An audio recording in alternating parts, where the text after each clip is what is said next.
Hello, I'm CraftyAndy, and these are my thoughts. James Somerton made an apology video in a distressed state. Earlier tonight, I uploaded a video apologizing for what I've done, but it's become clear after hearing from several people that I'm not in a healthy frame of mind to be posting anything online.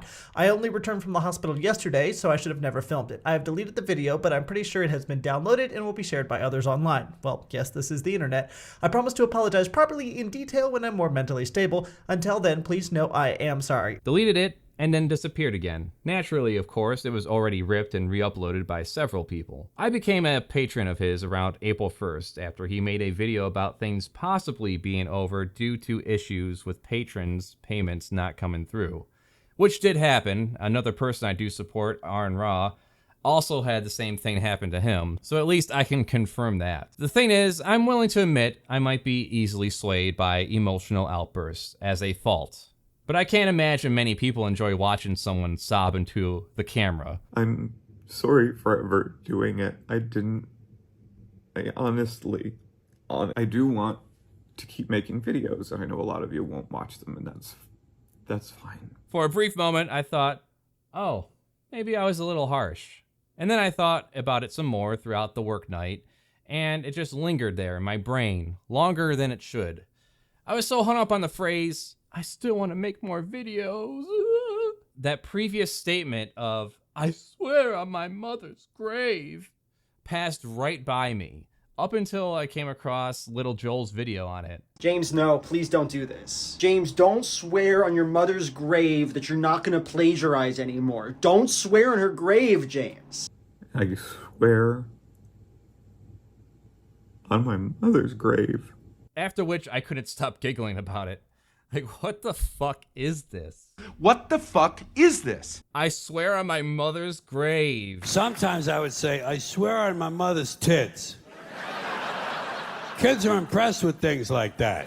It wasn't until shortly after that I found out he actually tried to kill himself. We can all speculate if that actually happened or if this is real or whatever, all fucking day. None of us can read his mind, and it also doesn't matter.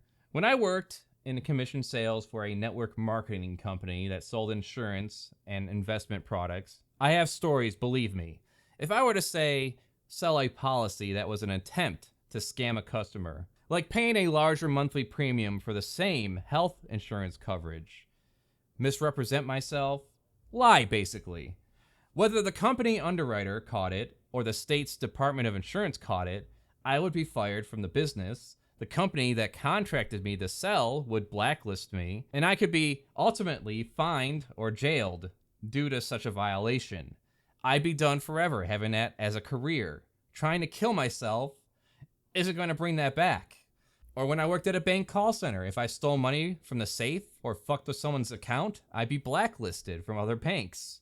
Point is, James, this isn't like, say, you lost your temper and accidentally kicked a baby carriage down a flight of stairs and into oncoming traffic. You deliberately stole a bunch of people's shit.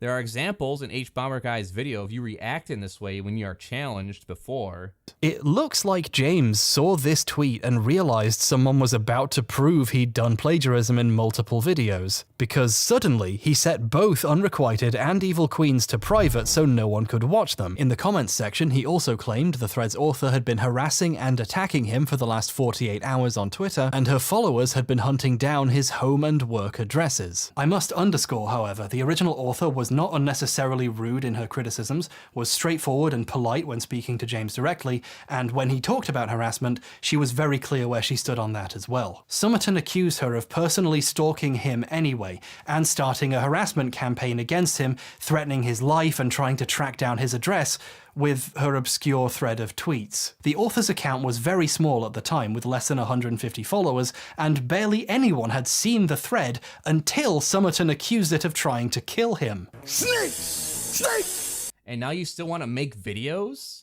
Well, there's nothing anyone can do to stop you, but at this point, I can't imagine anyone wants to support you.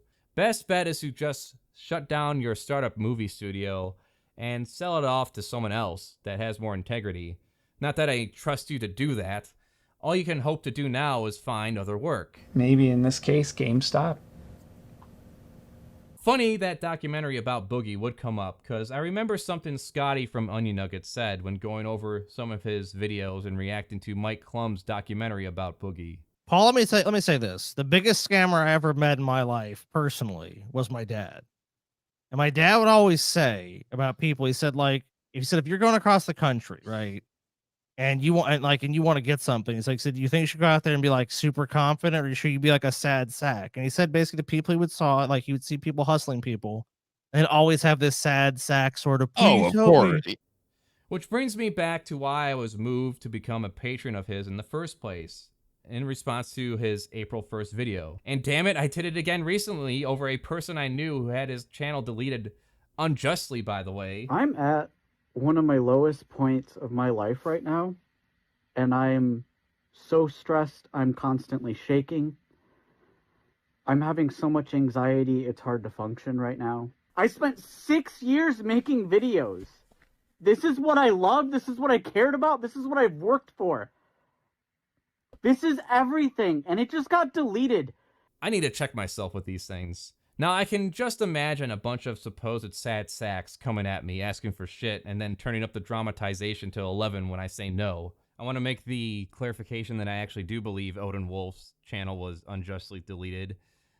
I'm just pointing out the fact that his emotional outpouring kind of made me sympathetic, just like James's did back in April. Though in Odin Wolf's case, I can actually relate because I had one of my channels deleted too for some bullshit reasons. Anyways, the point is, your days as a public figure are over. Anyone supporting you is making a stupid move right now. When you get your head straight, an apology would be refunding what you can from the Indiegogo project, or handing the reins to someone else, which I wouldn't trust you to do. Again. But it's something at least. Keep your videos down. It's over. It hurts. And this isn't fun. I remember how I ultimately lost one of my best friends to alcoholism. He didn't die, but I'm sure listeners know what I mean when I say that.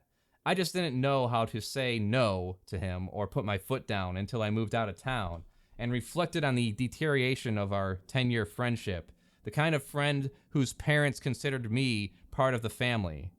After I wrote a physical letter explaining my feelings on the matter and abuse, there were a few months of no contact. Then a series of voicemails throughout the year that I couldn't bear to listen to that ranged from sad, denial, anger, desperation. A year goes by and I get one last message telling me how much better he's doing, sober, that he didn't need me anymore. I was glad that he was doing better, but I could never bear to talk to him anymore. That friendship we had was dead. What I'm clarifying is you being cut off and shut down might be the best thing to happen to you in the long run. Also, when I think about how many potentials in terms of people in general, or queer people in general especially, that roam the streets homeless because their families rejected them, who self-destructed with whatever song they had still inside them, who are just aiming to live a relatively quiet, normal life and were denied by forces outside of their control, that's when I start to just get pissed off that someone like you got this far and think there's another chance for you when many others didn't even get one. With all that being said, let's not forget that there are far worse people out there. Henry Kissinger, for example. He got to live a full, successful life. He was one of the most profound war criminals in the modern era. He lived to the ripe old age of 100 years old and died surrounded by his family and everybody that loved him. He's gonna have a lavish funeral. This motherfucker won life, dude. There's nothing to celebrate here. It's just a reminder to not lose focus on the bigger picture out there. Those are my thoughts. Merry fucking Christmas. Subscribe, like, comment me ideas and suggestions. Patreon for exclusive art and early videos. Merchandise at the online store. Check out the Weirdzore's channel for weird furry shit. Pause Off for gaming skits and highlights from live streams that can be found on the Pause Off Live channel. Work in Progress is streamed at the CraftyAndy channel. You heard what I said, now see it done.